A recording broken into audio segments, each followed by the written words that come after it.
আসসালামু আলাইকুম, welcome back to my channel. আজকে আমার রেসিপি হলো অনুষ্ঠান বাড়ির মতন ঝুরি আলু ভাজা।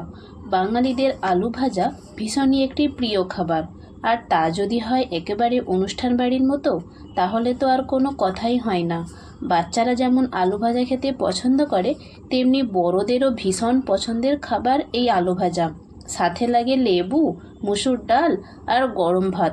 তাহলে দেখে নেওয়া যাক কেমন করে বানালাম এই মুচমুচে আলু ভাজা। তো প্রথমে আমি এখানে কিছু আলু নিয়েছি।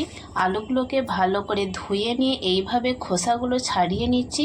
প্রত্যেকটা আলু খোসা ছাড়ানো হয়ে গেলে একটা গ্রেটারের সাহায্যে আলুগুলোকে এরকম গ্রেট করে নেব। তো যেই গ্রেটারটা একটু বড় সাইজের আছে, সেই গ্রেটার দিয়ে কিন্তু আলুগুলোকে এইভাবে গ্রেট করে নিচ্ছি। তো আলুগুলোকে ভালো করে গ্রেট করা হয়ে গেলে ঠান্ডা পানি দিয়ে বেশ কিছুক্ষণ ভিজিয়ে রাখতে হবে। তো দেখতেই পাচ্ছেন আলুগুলো আমার গ্রেট করা হয়ে গিয়েছে। ঠান্ডা পানিতে এটাকে ভিজিয়ে রাখার পর তো ভালো করে ধুয়ে নিতে হবে। প্রায় 10-12 বারের মতন ধুয়ে নিয়ে আলুগুলোকে এইভাবে আমি একটা কাপড়ে ছড়িয়ে পানিগুলোকে শুকনো করতে দিয়েছি। একটুও পানি থাকলে কিন্তু আলুগুলো মুচমুচে হবে না।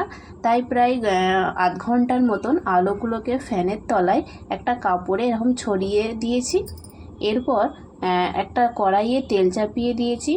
তেলটাকে ভালো মতো গরম করে নিয়ে চুলোর আগুনটাকে একদম লোতে রেখে অল্প অল্প করে কিন্তু আলুগুলো দিয়ে দিচ্ছি।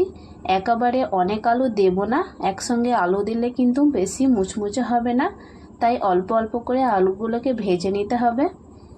তো আলুগুলো দেওয়ার পর চুলোর আগুনটাকে একটু হাই করে আলুগুলোকে ভেজে নিচ্ছি। আলুর মধ্যে কিন্তু আমি কোনো রকম নুন বা হলুদ মাখাইনি, কারণ যদি নুন মাখালে আলু থেকে পানি ছাড়তে শুরু করবে আর আলুগুলো দলা পাকিয়ে যাবে আর একদমই মুচমুচে হবে না।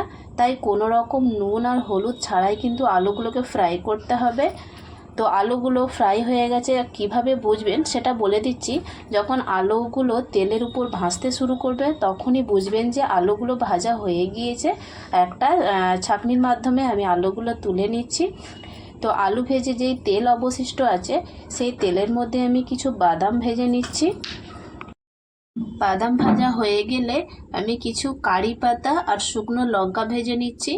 তো এই ঝুরু আলু ভাজাতে কারি পাতা শুকনো লঙ্কা দিলে ফ্লেভারটা দারুণ আসে, সেজন্য এই কারি পাতা শুকনো লঙ্কা দিতে হয়। তো আমি কারি পাতা লঙ্কাগুলোকেও ফ্রাই করে নিচ্ছি, দিয়ে একসঙ্গে এবার একটা মিক্সড করে নিচ্ছি। বাদাম, কারি পাতা, শুকনো লঙ্কা আলুগুলোর সাথে ভালো করে মাখিয়ে নিচ্ছি। তো রেডি হয়ে গেল ঝুরো আলু ভাজা, একেবারে অনুষ্ঠান বাড়ির মতো। তো খুবই সহজে আর খুব কম উপকরণেই কিন্তু এই আলুগুলো একদম মুচমুচে করে ফ্রাই করা হয়ে গিয়েছে। তো এই আলু ভাজাটা কেমন লাগলো অবশ্যই জানাবেন। ভালো লাগলে লাইক, কমেন্ট অ্যান্ড শেয়ার করবেন। আল্লাহ হাফিজ।